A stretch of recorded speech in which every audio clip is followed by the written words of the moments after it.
জি ma'am. ঘরের থুয়ে আচ্ছা, সকালের শুভেচ্ছা তোমাদের জন্য। আমি আশা করছি সবাই ভালো আছো।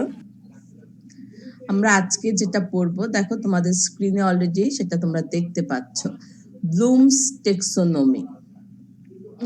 ব্লুমস হয়তো বা এটা তোমাদের ধারণা নেই, কিন্তু টেক্সোনমি এই ওয়ার্ডটির সাথে তোমরা পরিচিত, অনেক ছোটবেলা থেকে পরিচিত। টেক্সোনমি বলতে আমরা কি বুঝি? কোনো একটা পার্টিকুলার বিষয়ের ক্লাসিফিকেশন বা ক্যাটাগরি, তাদের বিভিন্ন গ্রুপ, এই জিনিসগুলো আমরা বুঝি। তাহলে ব্লুমস টেক্সোনমি বলতে আমরা কি বুঝবো? ব্লুমস একজন সায়েন্টিস্ট। এই সায়েন্টিস্টের নাম অনুসারে এই টেক্সোনমিটার নাম হয়েছে ব্লুমস টেক্সোনমি। এবং এটা সম্পর্কে আমাদের আরেকটু মেসেজ আছে, সেটা আমরা জানবো। এখন আমার নেক্সট বিষয়বস্তু যেটা হলো, আমরা কেন ব্লুমস টেক্সোনমি পড়বো। এই যে তোমাদেরকে গতকালকে আমি ক্লাসে লার্নিং পড়িয়েছি, এডুকেশন পড়িয়েছি, যে তোমরা একজন লার্নার, আমি টিচার। আচ্ছা, এই যে লার্নারদেরকে আমরা যখন কিছু লার্ন দিই, তারপর তারা সেটাকে কিছু লার্ন করে, লার্ন করার পর একদম ফাইনাল স্টেজ আমরা কি বলি? ইভালুয়েশন। যে যখনই আমি দেখি যে ইভালুয়েশন করে আমার লার্নাররা কিছু অ্যাচিভ করেছে, তাহলে তখন আমরা বুঝতে পারি যে আমার এই টিচিংটি ভালো হয়েছে, লার্নিং প্রসেসটি ইফেক্টিভ। এই যে আমি কি বললাম যে টিচার স্টুডেন্ট ইভ্যালুয়েট করবে, এটা কিন্তু স্বাভাবিক একটা প্রসেস। কিন্তু আমি যদি এখন একটু উল্টো করে বলি, কিরকম সেটি, যে স্টুডেন্ট ও টিচারকে ইভ্যালুয়েশন করবে, কথাটা কি ঠিক না বেঠিক? ঠিক ঠিক। একজন স্টুডেন্টের অ্যাবিলিটি আছে টিচারকে করার, ইভ্যালুয়েট করার? ফ্র্যাঙ্কলি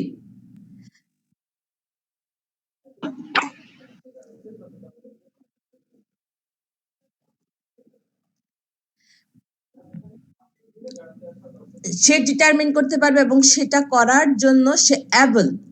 হ্যাঁ, একদম রাইটলি তোমরা মেনশন করেছো যে হ্যাঁ, টিচারকে হয়তো বা ইভালুয়েট করার অ্যাবিলিটি এখনো স্টুডেন্টদের হয়নি, হবে একটা নির্দিষ্ট সময় পরে হবে, কিন্তু অনেক সময় সব স্টেজে হয় না। কিন্তু একজন টিচারের যে কি পড়াচ্ছেন, ওনার পড়াটা কেমন হওয়া উচিত, স্টুডেন্টদের কাছে আদৌ এটা মানে অ্যাপ্লিকেবল কিনা, অ্যাভেল কিনা, এই জিনিসগুলো অ্যাসেস করার অবশ্যই রাইট একজন স্টুডেন্টের আছে। এই এই বিষয়টা নিয়ে কাজ করতে যে ব্লুমস নামে একজন সায়েন্টিস্ট দেখলেন যে না, আমরা যারা টিচার রয়েছি, যদি স্টুডেন্টদেরকে শুধু ইভালুয়েট করি, স্টুডেন্টদেরকে যদি শুধু চাপিয়ে দেই, দেখা যাচ্ছে যে কেমন জানি হয়ে যাচ্ছে, একটা গ্যাপ তৈরি হচ্ছে, কোয়ালিটি এডুকেশন হচ্ছে না। অতএব একটা রিভার্স কিছু আসা উচিত। কিরকম রিভার্স আসা উচিত? ফিডব্যাক যেটাকে আমরা বলি, যে স্টুডেন্টদের কাছ থেকেও আমার কিছু মেসেজ আসা উচিত যে হ্যাঁ স্যার, এটা আমি বুঝতে পারছি না, এটাকে যদি আমাকে এভাবে পড়ান। সে কারণে বেসিক্যালি স্রেফ এই জায়গাটিকে, লার্নিং প্রসেসকে ইফেক্টিভ করার জন্য এই ব্লুমস কি করলো, উনি একটা টেক্সোনমি দাঁড় করালো। সে টেক্সোনমির প্রধান উদ্দেশ্যটাই হলো, পারপাসটাই হলো, এই যে আমরা যে একটা লার্নিং প্রসেসে আসি, এই লার্নিং প্রসেসকে কিভাবে আরো ইফেক্টিভ করতে পারি, এটা একটা বিষয়। এর মানে এখানে টিচারের যেমন ইভালুয়েশনের একটি স্কোপ রয়েছে, স্টুডেন্টদেরও একটা ইভালুয়েশনের স্কোপ রয়েছে। এখন তোমাদের কাছে আমার আরো একটি প্রশ্ন আছে। এই যে আমরা যে পরীক্ষার প্রশ্ন করে থাকি, তোমরা কি জানো যে এই যে প্রশ্নগুলো সাধারণত কোন লেভেলের আমরা কোশ্চেনগুলো তোমাদেরকে দেই এবং তোমরা আনসার করো?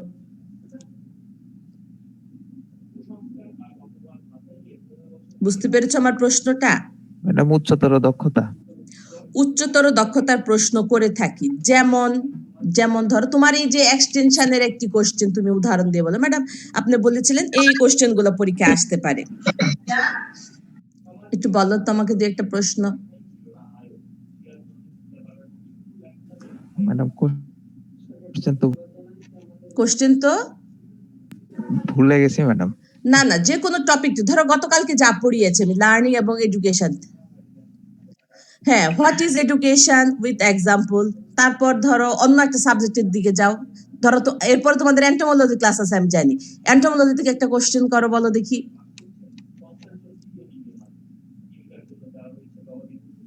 ম্যাম একটা ইনসেক্টের নাম দিয়ে বলতে পারি, একটা মরফোলজি ডেসক্রাইব করো। Very good. যেমন তোমাদের স্যার টেক্সোনমি পড়াচ্ছিল, তাদের ফ্যামিলি পড়াচ্ছিল, কিভাবে ক্ষতি করে এই ইকোনমিক বিষয়গুলো পড়াচ্ছিল।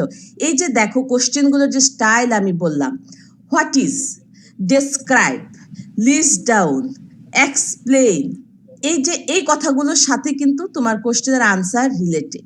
তুমি যখন এই কোশ্চেনগুলোকে তুমি পড়ো এবং এটার আনসার দাও, এখানে একজন লার্নারের বা একজন স্টুডেন্টের কি কি জিনিস এখানে অ্যাপ্লাই করে, সে কি শুধু তার নলেজ লেভেলটাই অ্যাপ্লাই করে, নাকি কিছু ক্রিয়েটিভিটি বা কিছু অ্যানালাইসিস, নাকি নতুন কিছু জিনিস অ্যাড করতে পারে এই কোশ্চেনগুলোর ক্ষেত্রে?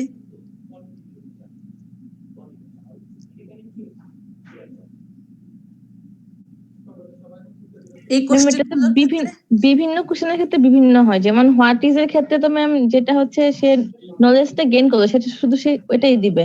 আর আচ্ছা, ম্যাম কিছু কিছু প্রশ্নের ক্ষেত্রে হচ্ছে অ্যানালাইজ করবে সে। যেমন যেমন অ্যানালাইসিসের একটা প্রশ্ন উদাহরণ আমাকে দাও তো দেখি। ম্যাম কোনো একটা জিনিস যদি ডেসক্রাইব করতে বলে এক্ষেত্রে তো সে অ্যানালাইজ করবে, তারপর ডেসক্রিপশনটা লিখবে। আচ্ছা, তোমাকে যদি আমি বলি যে ইকোনমিক ইম্পর্টেন্স লিখো একটা ইনসেক্টের, হ্যাঁ, যেমন গত ক্লাসে তোমরা হানি বি বা হাউস ফ্লাইয়ের একটা পড়ছিলে, সেই বিষয়গুলো যখন তোমরা পড়ছিলে, এটার ইম্পর্টেন্স তুমি যখন লিখবা, তোমার এখানে অ্যানালাইসিস বা ক্রিয়েটিভিটির কি আছে? তোমার স্যার যা পড়িয়েছে, তুমি বই থেকে যা পড়েছো, তুমি কি সেটাই লেখো নাকি নতুন কিছু লেখো? মেয়েরা একবার হুবহু ওইটাই লেখে, ছেলেরা কিছু নতুন লেখে। কিছুটা নতুন লেখে, কিন্তু তুমি যখন একটা হানিবি অথবা হাউস ফ্লাইয়ের ইকোনমিক ক্যারেক্টার লিখবে, তার বৈশিষ্ট্য লিখবে, তার ফ্যামিলি লিখবে, তুমি এখানে বানিয়ে ছেলে হিসাবে কি লিখবে? আমি তখন এটা পড়লে তখন দেখা যাবে। আচ্ছা, পড়লে নতুন কিছু লেখার সুযোগ তোমার নাই, এটুকু আমি তোমাকে বলে দিলাম।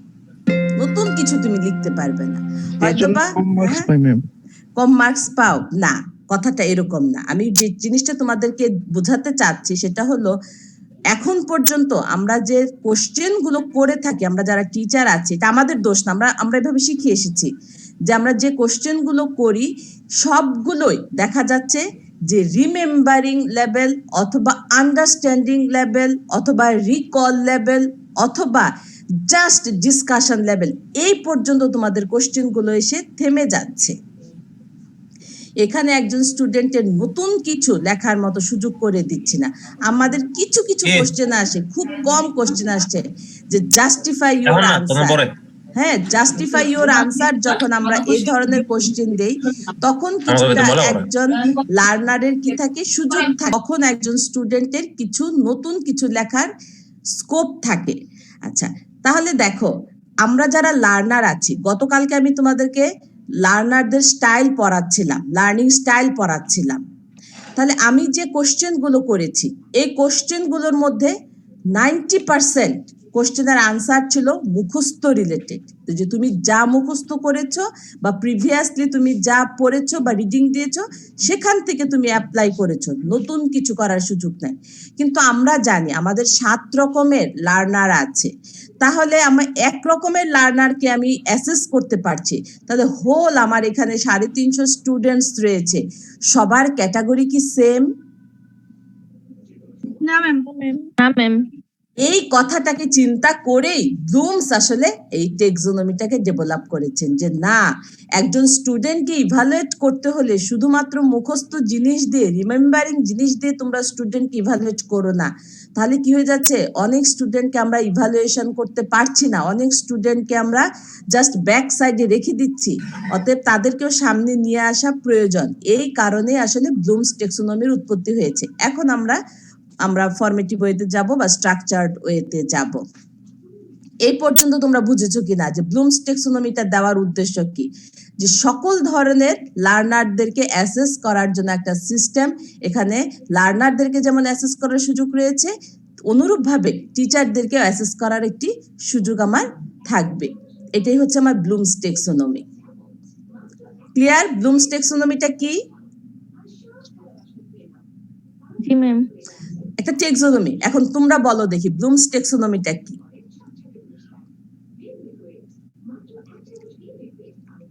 ম্যাম বিভিন্ন ক্যাটাগরির লার্নারদেরকে ইভালুয়েট করার একটা প্রসেস বলতে পারি। Very good. আচ্ছা, তো বিভিন্ন লেভেল আসলো কেন আমার লার্নার? আমি যে সারা জীবন শিখে আসলাম, সারা পৃথিবীতে একই কাজ চলছিল, একইভাবে করলাম, হঠাৎ করে এই ব্লুমস কেন আসলো? কেন আসলো? জাস্ট লার্নিংটাকে আরো কোয়ালিটিফুল করার জন্য, হায়ার এডুকেশনকে আরো ইফেক্টিভ করার জন্য। এখন আমরা যাই, নেক্সট স্লাইডে যাই।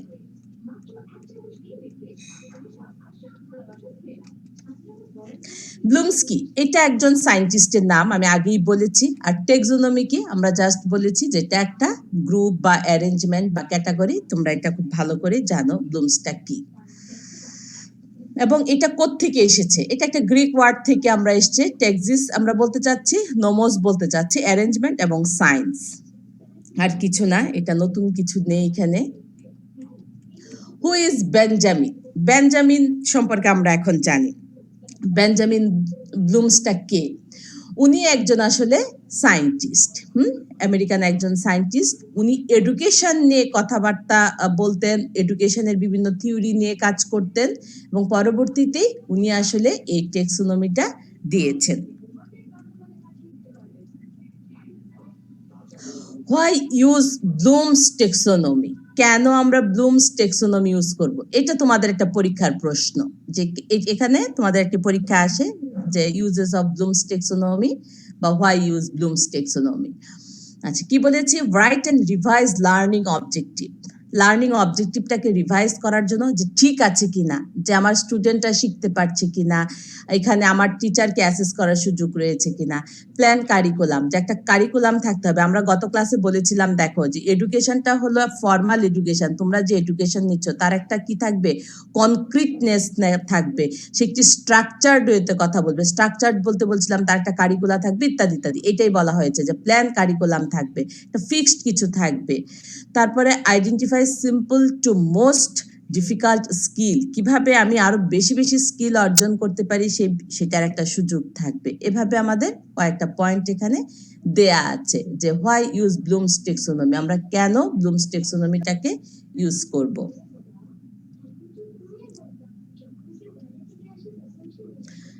নেক্সট স্লাইডে যাব আমরা। এই লার্নিং ডোমেনগুলোকে বা লার্নিংটাকে এই ব্লুমস কি করেছেন? 3 ভাগে ভাগ করেছেন। এটাকে আমরা ডোমেন বলতে পারি। ডোমেন তো বুঝো যে ভাগ। 3টা টাইপ কি কি? Cognitive domain, psychomotor domain, affective domain. আমার সাথে সাথে একটু বলো 3টা ডোমেন আমি কি কি বললাম? Cognitive domain, cognitive domain, psychomotor domain, আর একটা হচ্ছে অ্যাফেক্টিভ ডোমেন। Very good. এই যে দেখো কগনিটিভ ডোমেন যেটা আছে, শুধুমাত্র এইটা আমাদের আলোচনার বিষয়। পরের যে দুটো আছে সাইকোমোটর এবং অ্যাফেক্টিভ ডোমেন, এই দুটো আমাদের আলোচনায় আসবে না এই লেভেল 2-তে। তাহলে আমরা শুধুমাত্র জানবো কোনটি?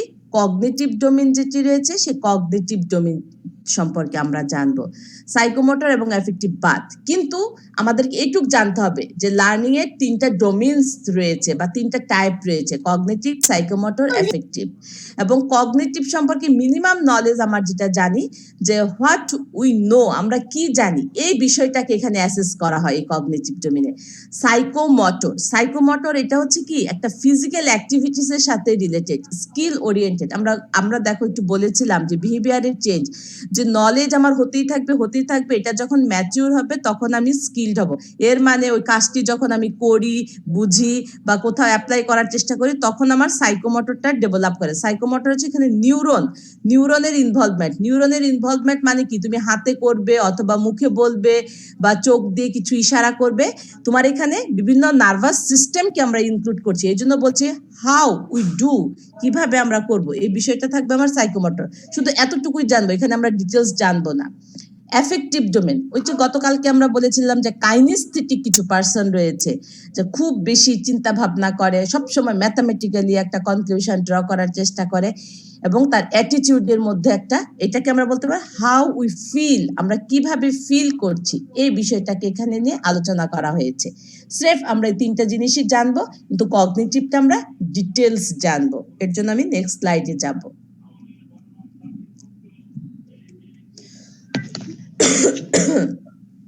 এই দেখো, এই যে আমার যে কগনিটিভ ডোমেইন রয়েছে, এটাকে আমি আরেকটু এখানে বোঝানোর চেষ্টা করেছি। এখানে আমরা জাস্ট নলেজ লেভেলে রয়েছি, সাইকোমোটর ডোমেইনে আমরা স্কিল ওরিয়েন্টেড কিছু মেসেজ দিব, আর এফেক্টিভ ডোমেইন আমরা এখানে তার অ্যাটিটিউডনাল বিষয়গুলোকে ইভালুয়েশনে নিয়ে আসব।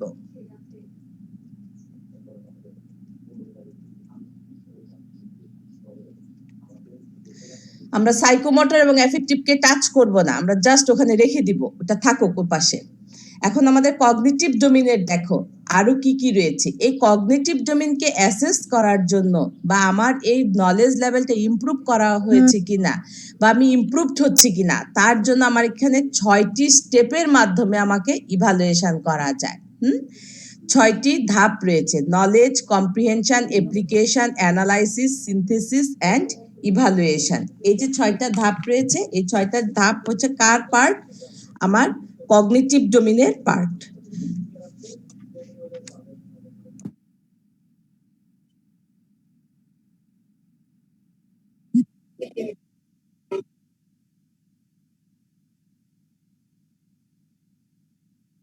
এই পর্যন্ত তোমরা দেখতে পাচ্ছ তো?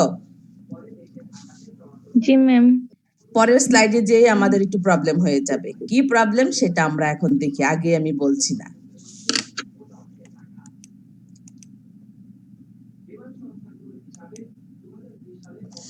দেখো, একটা পিরামিড আকারে আমি মেসেজটাকে দেওয়ার চেষ্টা করেছি। কগনিটিভ আগের যে স্লাইডটা ছিল এটাকে আমি জাস্ট সাজিয়েছি একটু। Knowledge, comprehension, application, analysis, synthesis, evaluation. এই কগনিটিভ ডোমেইনের যে 6টা স্টেপ আমার রয়েছে, এটাকে কখনোই উল্টাপাল্টা করে লেখা যাবে না। যে সিকোয়েন্সে আমি দিয়েছি ঠিক সেই সিকোয়েন্সেই তোমাকে লিখতে হবে। দেখো, এখানে আমি আরেকটি জিনিস দেওয়ার চেষ্টা করেছি। কি সেটি?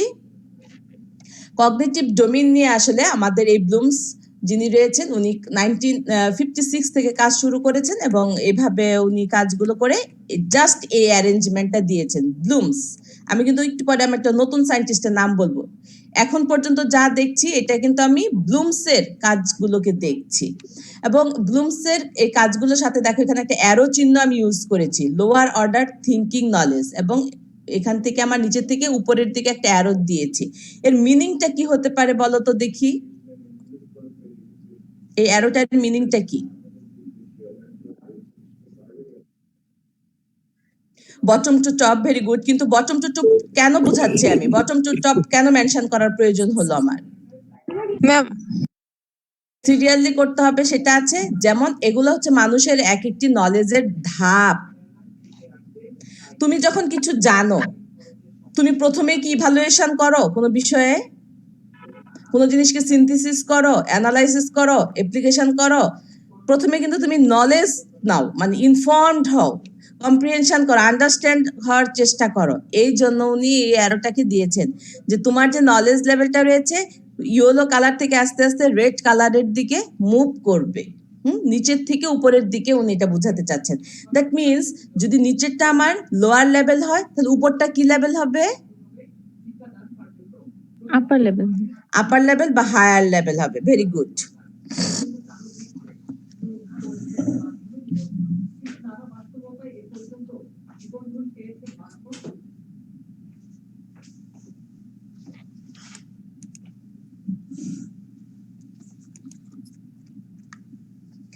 দেখো তো আমার এই স্লাইডটাতে কোনো পরিবর্তন আছে কিনা গত স্লাইডটার চাইতে? জি ম্যাম। Yes ma'am. আছে, পরিবর্তন আছে। জি ম্যাম। একটু সিঁড়ির মতন লাগতেছে না? কেন আগেরটা সিঁড়ির মতো লাগে নাই? ম্যাম লেখাগুলো পরিবর্তন আছে। ওই ওয়ার্ডিং এ কিছু পরিবর্তন আছে দেখো। আচ্ছা, সেটা তোমরা দেখো, তারপর আমি ব্যাখ্যায় যাব। বর্তমানে যে ব্লুমস টেক্সোনমিটা রয়েছে, সেই ব্লুমস টেক্সোনমিকে আসলে বলা হয় রিভাইজড ব্লুমস টেক্সোনমি। তাহলে বর্তমানে ব্লুমস টেক্সোনমির নামটা কি? Revised Bloom টেক্সোনমি। কেন রিভাইজড হলো? কারণ আছে। কারণটা হলো 1956 সালে যখন ব্লুমস এটাকে নিয়ে কাজ করছিলেন, জাস্ট প্রিভিয়াস যে স্লাইডটা দিয়েছি, উনি সেইভাবে কাজটাকে সাজিয়েছিলেন বা সেভাবে ওনার মেসেজটাকে দিয়েছিলেন। কিন্তু পরবর্তীতে আরো এই যে 56 সাল থেকে 2001 সাল পর্যন্ত অনেক রিসার্চ হয়েছে, অনেক কিছু হয়েছে। হওয়ার পরে দেখতে চাচ্ছেন যে আমাদের এই নলেজ লেভেলগুলো বা কোনো একটা কাজ যখন আমরা করি, কোনো একটা ইভালুয়েশনে যাই, খুব কাছাকাছি থাকে, এত বেশি কাছাকাছি এগুলোকে খুব বেশি পার্থক্য করা যায় না। কিন্তু এরপরেও ওনারা আলোচনা সমালোচনা করে দেখেছেন অ্যান্ডারসন এই এই এই ব্লুমসডে রয়েছে তারই ছাত্র লরেন অ্যান্ডারসন। উনি 1990 সালের দিকে কাজ করে তখন উনার যে টিচারের যে টেক্সোনমিটা রয়েছে, মানে ব্লুমসের যে টেক্সোনমিটা রয়েছে, এটার উপর কিছু মডিফিকেশন নিয়ে আসেন। মডিফিকেশন নিয়ে আসতে তারপর সোসাইটি বললো যে ঠিক আছে, তাহলে তুমি যেহেতু মডিফিকেশনটা এনেছো, আপডেট করেছো এই টেক্সোনমিটাকে, তোমার নাম অনুসারে এই টেক্সোনমির নামটা দাও। তখন এই অ্যান্ডারসন বললেন যে না, যেহেতু ব্লুমস আগে তৈরি করেছিল, তার একটা রেসপেক্ট রয়েছে, তার টিচার প্লাস ওইটা একটা বেস। তারপর বললো যে না, এটাকে আমরা ব্লুমসের টেক্সোনমি রাখি, তবে এটাকে আমরা কি বলতে পারি, রিভাইজড বলতে পারি। এই কারণে পরবর্তীতে এই টেক্সোনমিটার নাম হয়েছে রিভাইজড ব্লুমস টেক্সোনমি। এবং কেন রিভাইজড হয়েছে দেখো, বলো তো আমাকে কোন কোন জায়গায় তোমরা পরিবর্তন দেখতে পাচ্ছ? মাঝখানে কিন্তু পরিবর্তনটা নেই, কোথায় কোথায় আছে?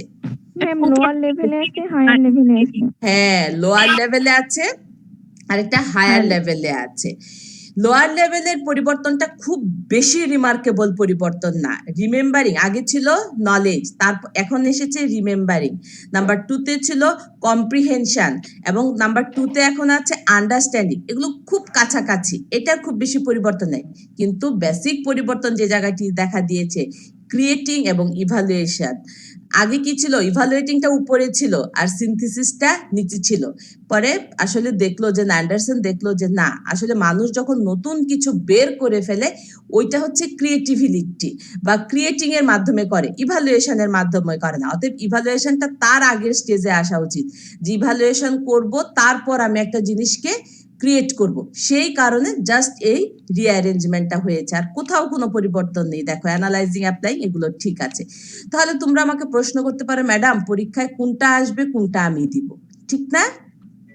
আচ্ছা, পরীক্ষায় কোনটা আসবে কোনটা দিব এটা নিয়েও তোমাদের খুব বেশি চিন্তিত হওয়ার কারণ নাই।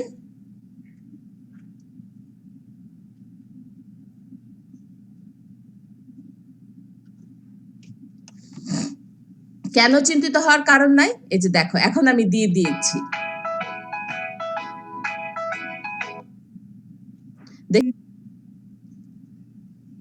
এখন সমস্যা হবে পরীক্ষায় দিতে? Hello, no ma'am. কারণ কি, তুমি দেখো যে 1956 এর পিরামিডটাকে দিয়ে দিয়েছো আর 2001 এর পিরামিডটাকে দিয়ে দিয়েছো। হ্যাঁ, এটা দুই পাশে দুইটা আছে। এখন সুন্দর করে আমরা সেটাকে কি করতে পারি, জাস্ট এটা বললেই তোমার টিচার বুঝতে পারবে যে এখানে ঘটনাটি কি ঘটেছে। হ্যাঁ, তোমরা যদি খুব বেশি আরো চাও, তোমরা জাস্ট লোয়ার লেভেল, আপার লেভেল এই ধরনের একটা কিছু দিতে পারো, ইত্যাদি ইত্যাদি। আর কিচ্ছু দরকার নাই। হ্যাঁ, দুটোই শিখতে হবে। জাস্ট কম্পারেটিভ ওয়েতে তোমরা দুটোই শিখবে। যে দেখো এখানে কি আছে, knowledge, remembering, comprehension, understanding, application, applying, analysis, analysing, synthesis, evaluation, evaluation, creating, আর কিচ্ছু না। ক্লিয়ার? জি ম্যাম। আচ্ছা, দেখো এখানে 3টা বক্স আমি দেওয়ার চেষ্টা করেছি। সবার নিচে কি আছে, support and build fundamental concept. Just এই নিচের লেভেল পর্যন্ত কি রয়েছে, তোমার ফান্ডামেন্টাল কনসেপ্ট। মাঝখানের অংশটুকু তো কি রয়েছে আমার, এক্সপ্লোর। আর উপরের যে অংশটুকু রয়েছে, ডিজাইন টু নিউ থিং। তুমি নতুন ডিজাইন করবে, নতুন কিছু দিবে, নতুন কিছু মেসেজ থাকবে। সেটা হচ্ছে আমাদের উপরের স্টেজের দিকে মুভ করছে। ভেরি গুড, আমি তাহলে নেক্সট স্লাইডে যাই। দেখো, জাস্ট এখানে আমি lower level learning, higher order learning এটুকু বুঝিয়েছি, আর কিচ্ছু নাই এই জায়গায়, তেমন কিছু নাই।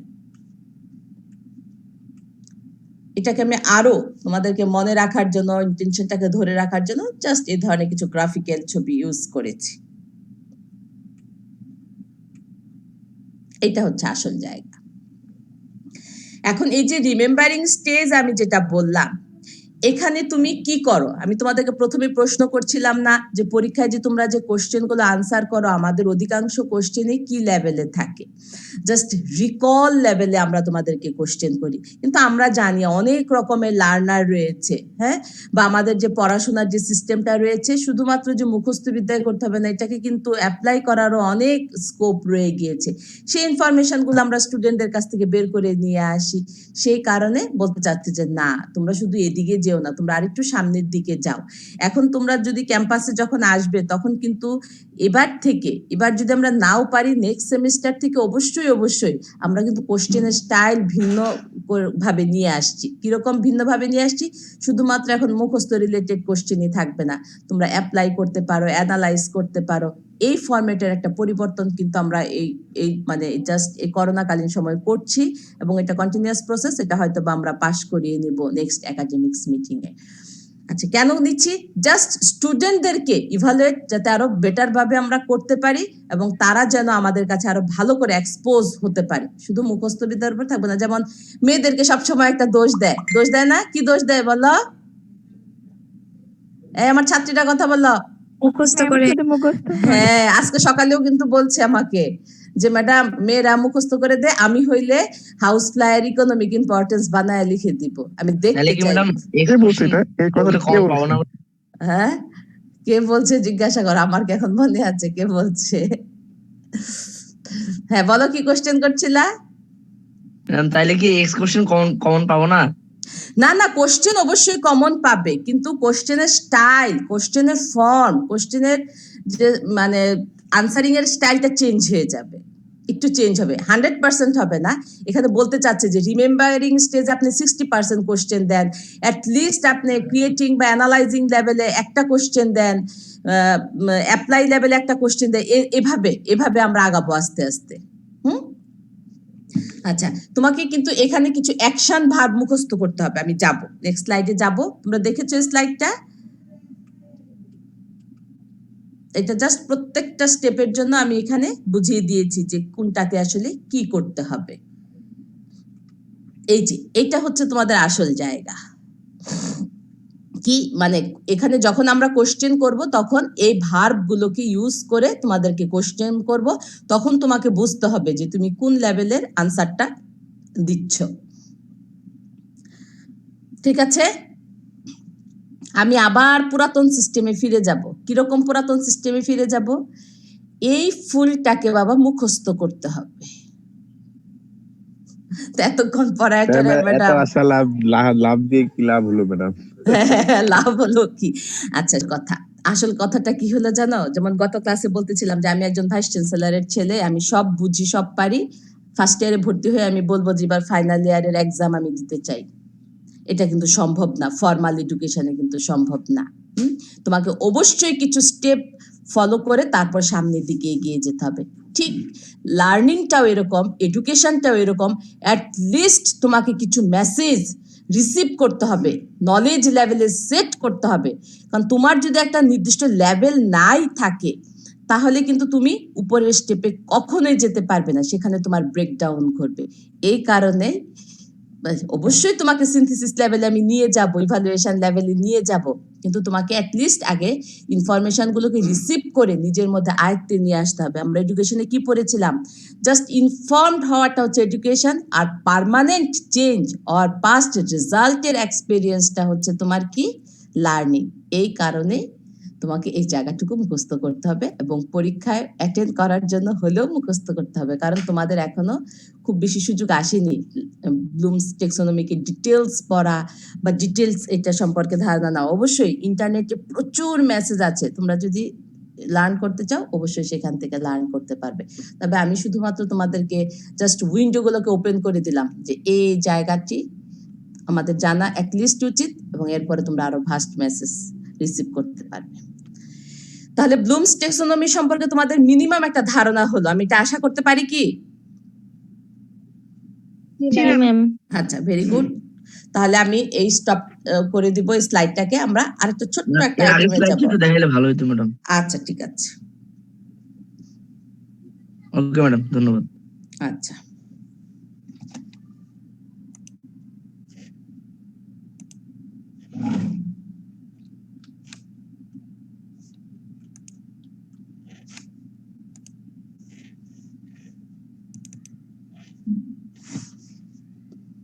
দেখা যাচ্ছে লার্নিং থিওরিজ।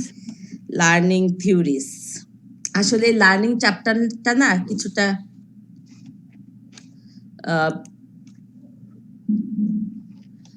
একটু মানে কেমন জানি একটু খিটিমিটি টাইপের, কিন্তু এটা যদি তুমি বুঝতে পারো এটার কিন্তু অ্যাপ্লিকেশন বিশেষ করে তোমরা তোমাদের স্টুডেন্ট লাইফেও পাবে এবং জব সেক্টরে তো অবশ্যই পাবে। লার্নিং থিওরি আমি তোমাদেরকে এখন পড়াবো। এর আগে তোমাদের সাথে আমার একটা বিষয় নিয়ে আলোচনা দরকার, সেটা হচ্ছে LAW, ল এবং থিওরি, এই দুটোর মধ্যে পার্থক্য আছে কোনো? থিওরি তো অ্যাপ্লিকেবল না, ল তো অ্যাপ্লিকেবল। থিওরি অ্যাপ্লিকেবল আর ল? ম্যাম থিওরিটা অ্যাপ্লিকেবল না, লটা তো অ্যাপ্লিকেবল।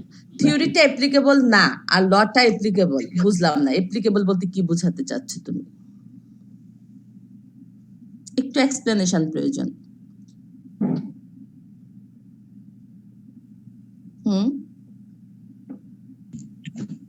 ম্যাম থিওরিকে বেস করে আসলে লটা তৈরি করা হয় আর কি। Very good.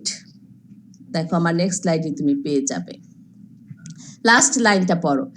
A law is an observation, a theory is the explanation of that observation. তোমার কিছু অবজারভেশন, তোমার অবজারভেশন বলতে আমি কি বুঝাচ্ছি? এখানে বুঝাতে চাচ্ছি আমরা যে সোসাইটিতে থাকছি বা যখন যে কাজটি করছি সেই বিষয় নিয়ে আমার একটা অবজারভেশন, আর থিওরিটা হচ্ছে এটার এক্সপ্লেনেশন। এর মানে একটা থিওরি অনেক বেশি কথাবার্তা থাকবে, অনেক বেশি আলোচনা সমালোচনা থাকবে, অনেক কিছু অনেক সাইড থেকে ডেভেলপ হবে। একটা থিওরি থেকে কিন্তু আমার একাধিক ল ডেভেলপ হয়ে আসতে পারে। ওখান থেকে ক্রিটিক্যালি অবজার্ভ করে আমি কিছু জিনিসকে বের করে নিয়ে আসবো, সেগুলো হচ্ছে এক একটি ল আমার। বোঝা গেল? ম্যাম থিওরিটা আরেকবার একটু বলেন। আচ্ছা, ধরো আমি একটা সোসাইটিতে থাকি, তুমিও একটা সোসাইটিতে থাকো। আমরা একটা সোসাইটিতে যখন থাকি আমাদের চাল চলন, কথাবার্তা, খাওয়া দাওয়া, পোশাক আশাক, তারপর মানুষের সাথে বিহেভিয়ার, কমিউনিকেশনের প্যাটার্ন একটু এক এক রকম হয় না? বাংলাদেশের মানুষ একটা কমন সেন্সে একরকম, বাংলাদেশ এবং তুমি যদি ইন্ডিয়াকে নিয়ে কম্পেয়ার করো তখন অন্যরকম ভাবে একটু অ্যানালাইজ করবো। কিন্তু বাংলাদেশের মধ্যেও আমি যখন অ্যানালাইসিস করছি, আমি ময়মনসিংহ এ থাকছি, তুমি ধরো চিটাগং থাকছো, এই রীতিনীতিগুলোর মধ্যে আমাদের কোনো পার্থক্য আছে কিনা? অবশ্যই আছে, কিন্তু একটি জায়গায় একরকম বিষয়বস্তু আছে। কিরকম সেটি? ধরো আমাকে খেতে হবে, আমার বেসিক নিড কি জিনিস, তারপর আমি কিভাবে চিন্তা ভাবনা করি, কোনো একটা কাজ যখন করি আমি হাত দিয়ে করি বা ইত্যাদি, এই যে কমন কিছু বিষয় থাকে, আবার কিছু কিছু পার্থক্য থাকছে। হ্যাঁ, সমস্ত বিষয় নিয়ে আলোচনা করবে আমার থিওরি। থিওরিতে এই জিনিসগুলো থাকবে যে ময়মনসিংহ এর লোকজন এরকম এরকম করে, চিটাগং এর লোকজন এরকম এরকম করে, এটা করে, এটা বের করেছে। আচ্ছা, লতে কি বলবে জানো? লতে বলবে যে ময়মনসিংহে যদি তুমি কোনো টেকনোলজিকে ডিসিমিনেট করতে চাও, এই বিষয়গুলোকে একটু খেয়াল রেখো। কিরকম সেটি? যে ময়মনসিংহের মহিলারা কনজারভেটিভ, ময়মনসিংহের মহিলারা মিটিং টিটিংয়ে কম আসে, অতএব এই জায়গাটিকে তোমাকে গুরুত্ব দিতে হবে। তারপর তোমাকে বলতে হবে ময়মনসিংহে যদি তুমি লবণাক্ত ধানের জাত দাও, কাজ হবে না। তোমাকে এখানে কি করতে হবে? প্লেন ল্যান্ডে বা স্বাদু পানির যে ধান রয়েছে বা মাছ রয়েছে সেগুলো করতে হবে। তুমি যদি চিটাগং এর দিকে যাও, দুটোই করতে পারো, বা লবণাক্ততার দিকে মুভ করতে পারো। এই যে আমি থিওরি থেকে বের করে নিয়ে আসছি, কয়েকটা ল বের করে নিয়ে আসছি, কিন্তু বোঝা গেল আমার কথা? জি ম্যাম।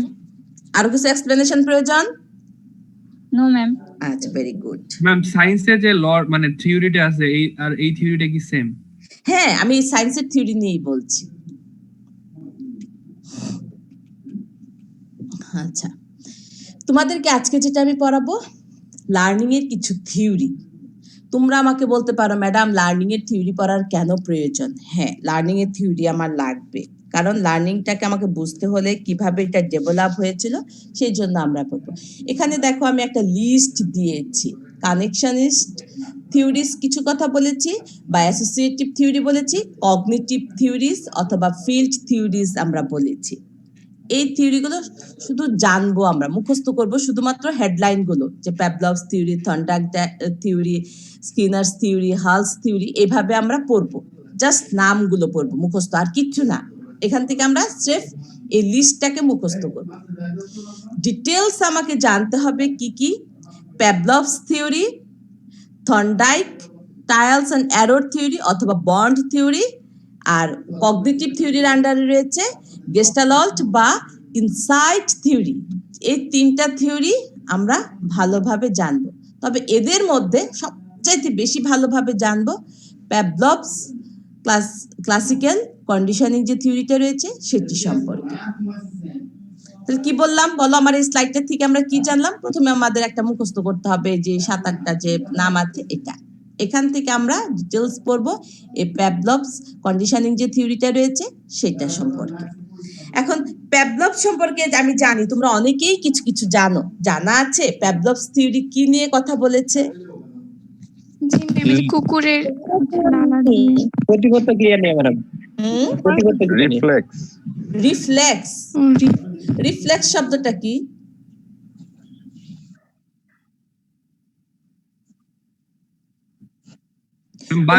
সহজ বাংলাতে যেটাকে বলা হয় সহজত প্রবৃত্তি আর কি।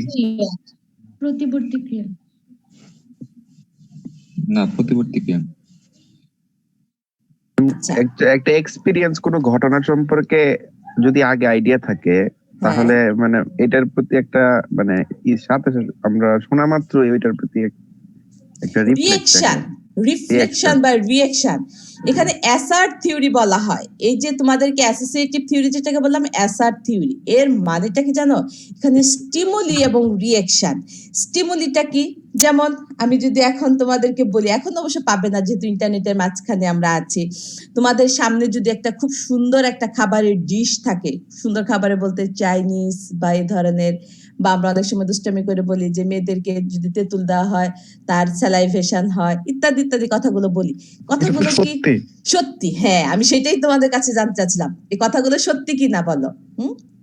আচ্ছা, এই সত্যি কথাটা হচ্ছে স্টিমুলি, তোমাকে স্টিমুলাস করেছে, স্টিমুল করেছে।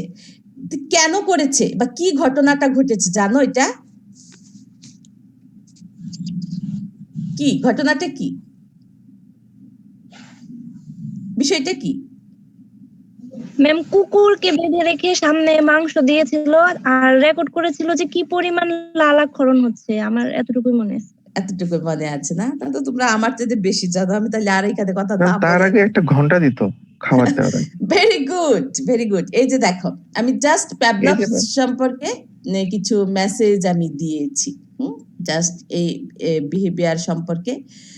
এখন আমার ঘটনা হ্যাঁ, খাবার না দিয়ে। আচ্ছা, কিন্তু আমার কথা হলো এই কুকুর কি করলো, তার স্যালাইভা কতটুকু হলো, বা খাবার দিলাম কি দিলাম না, এইটার সাথে আমি একজন মানুষ, আমি এত মানে উন্নত মানুষ, হোমোসেপিয়ান্স, আমি একটা সর্বোচ্চ প্রাণী, আমার সাথে এই কুকুরকে মিলাইলো কেন?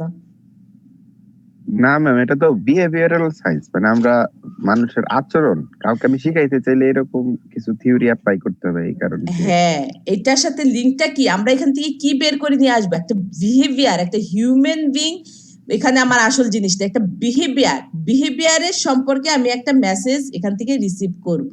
হ্যাঁ, সেই কারণে উনি এটা কুকুরের উপর কাজ করে পরবর্তীতে এই থিওরিটা হিউম্যান বিং এর জন্যই দিয়েছেন।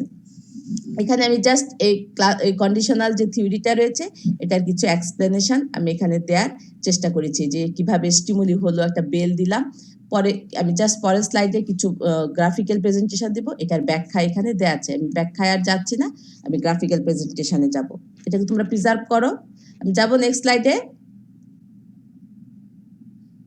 এই যে দেখো, তোমরা ঘটনাটা জানো, আমি শুধু জাস্ট তোমাদেরকে আবার মানে মনে করিয়ে দিতে চাই ঘটনাটা কি।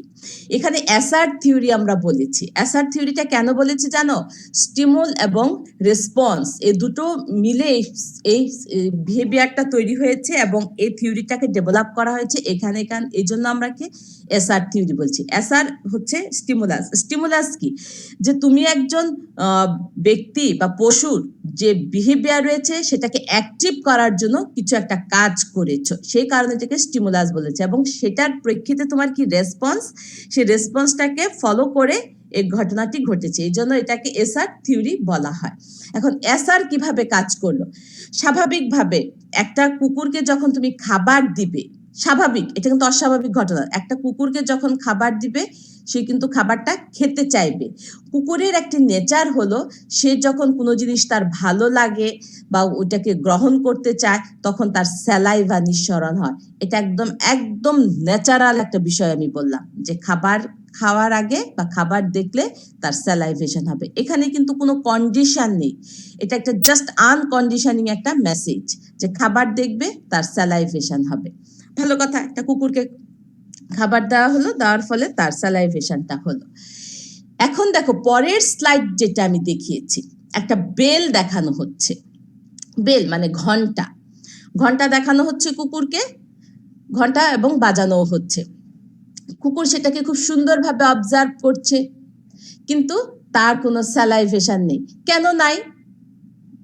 খাবার দেখলে স্যালাইভেশন ছিল, তার বেল দেখলে স্যালাইভেশন নাই কেন? বলো। বেলের সাথে তো ম্যাম খাবারটা রিলেটেড না ma'am। বেল তো আর খাইতে পারবে না।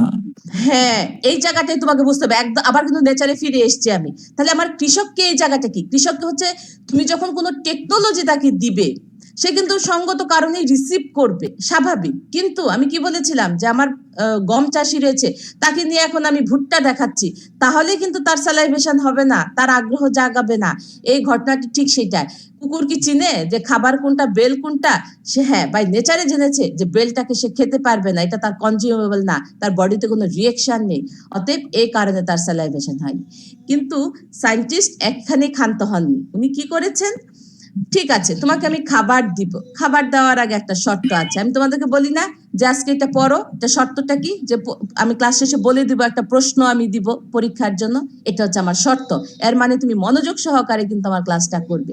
ঠিক এই ঘটনাটি ঘটেছে যে কুকুরকে কি করেছে, খাবার দিবে সে, এটা তার ইচ্ছা, মনের ইচ্ছা, কিন্তু এর আগে সে কি করেছে, কতক্ষণ বেলটাকে বাজিয়ে নিয়েছে। বেলটাকে বাজাতো, কতক্ষণ বাজানোর পর সে খাবারটাকে তার সামনে নিয়ে আসতো। তারপর কুকুর দেখলো, একবার দুইবার দেখলো যে ঘন্টার পর পরে আমি খাবারটাকে দেখতে পাচ্ছি। এই ঘটনাটিতে সে যখন অভ্যস্ত হয়ে গেল, হ্যাঁ, যে কাজটা করতে অভ্যস্ত হয়ে যাচ্ছে, যে বেল বাজছে, তারপরে সে অপেক্ষা করছে যে কখন আমার খাবারটা আসবে। আসার সাথে সাথে দেখা যাচ্ছে যে এই দুটো কাজ একসাথে যখনই হচ্ছে তার স্যালাইভেশনটা হচ্ছে। কিছুদিন ভাবে কুকুরের উপরে প্র্যাকটিসটা উনি কন্টিনিউ করলেন, করার পর উনি 4 নাম্বার স্টেপে গেলেন। 4 নাম্বার স্টেপটা কি? ঘন্টা সে বাজাচ্ছে যথারীতি, জানে, কুকুর জানে যা একটু পরে তো আমার খাবার আসবে। ও মা না, দেখে যে না, ঘন্টা বাজছে কিন্তু আর কতক্ষণ পরে খাবার আসে না। একবার দুইবার দেখে যে খাবার আসে না, কিছুক্ষণ পর দেখা যাচ্ছে যে ঘন্টা দেওয়ার পরেও তার এই স্যালাইভেশনটা হয়ে যাচ্ছে, কিন্তু খাবার নেই। কিন্তু আমার এখানে একটা প্রশ্ন আছে, আমি যদি পাইতাম পেভলভকে জিজ্ঞাসা করতাম যে আমি অনেক দিন পর্যন্ত এই ঘন্টাটাকে বাজাবো কিন্তু খাবার আর কখনোই দিব না, কখন তার এই স্যালাইভেশন স্টপ হয়ে যাবে? এটা উনি দেখেছিল কিনা? তোমরা কি জানো দেখেছিল কিনা? জানো? না ম্যাম। হ্যাঁ, না এটা ma'am। এটা ওনার লিমিটেশন যে হ্যাঁ উনি টেস্ট করেছিল যে ঘন্টা দিচ্ছে খাবার দিচ্ছে না, তারপর আর দেখে যে সার্টেন পিরিয়ড পরে আর স্যালাইভেশন হচ্ছে, কিন্তু সেটাকে আর উনি মেনশন করেন নাই। কিন্তু উনি দেখেছেন, এটা ওনার একটা লিমিটেশন। এই ছিল আমাদের যে কন্ডিশনিং থিওরি। তাহলে এখানে কন্ডিশনটা কি? কন্ডিশনটা কি? বেল দেয়া। বেল দেয়াটা হচ্ছে আমার কন্ডিশন।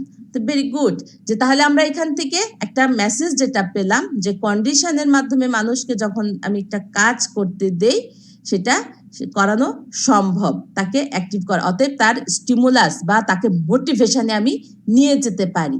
এই ছিল আমার এই প্যাভলভের যে কন্ডিশনাল থিওরি রয়েছে বা এসআর থিওরি রয়েছে, অ্যাসোসিয়েটিভ থিওরি রয়েছে, এটা সম্পর্কে আমার মেসেজ। আজকে আমরা এই পর্যন্তই পড়বো, আর খুব বেশি নিব না। পরে হয়তো বা পরের ক্লাসে আমাদের আর দুটো থাকবে, সেটা নিয়ে আমরা আবার আরেকটু আলোচনা করব। এখন তাহলে আমার এই জায়গাটি থেকে প্রশ্ন কি আসে পরীক্ষায়? প্রশ্ন আসে যে থিওরি কি, এই প্রশ্নটা আসে। তারপর থিওরির একটা লিস্ট, আমাদের যে লার্নিং এর যে থিওরিগুলো রয়েছে সেগুলো কি কি সেটা আসে। এখান থেকে জাস্ট আমার এই কন্ডিশনাল যে থিওরিটা রয়েছে এটার একটা বর্ণনা আসে। এই ছিল আজকে আমাদের আলোচনার বিষয়বস্তু। আর ব্লুমস টেক্সোনমি সম্পর্কে অলরেডি আমি তোমাদেরকে ইনফর্ম করেছি যে ব্লুমস টেক্সোনমি থেকে কি আসে।